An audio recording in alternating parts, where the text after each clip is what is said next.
Can you trick people into not skipping your prologue? My name is Gina. I'm an author, editor, publishing professional. I help you make your writing better. So they asked specifically if you take your short prologue but turn it into a flashback at the opening of the first chapter, are we going to make it so readers don't skip it? And yeah, that'll probably work.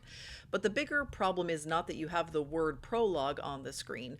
The bigger issue is that these prologues are often being used as a crutch rather than actually there for real functional reasons. Prologues serve to set the tone and vibe and genre for a story when the opening scene otherwise cannot. If you are using a flashback or something that explains like how magic got to be in this world, or how the villain got to be a villain, or how this character got their magic, or how they got to be who they are going to be, that is backstory.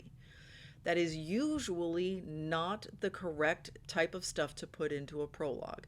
That is usually not going to be an efficient use of your time. You're forcing your reader to start the story again. Now, again, there are times in which this is necessary, but it's a lot less often than you might think. People immediately will push back and be like, well, but I see this happen all the time in published books that I really love. And you're right. That is called survivorship bias, in which you are seeing the ones that were necessary and you're not seeing the ones that got cut. You're also going to see some fantasy and science fiction novels, particularly from like the 70s, 80s, 90s, maybe even pushing into the early 2000s a little bit, in which we have these prologues that are just unnecessary. Because a prologue is meant to set up genre, tone, vibe, and really set that up in a way that opening scenes cannot, you can understand how science fiction and fantasy tend to need a prologue more often than other genres.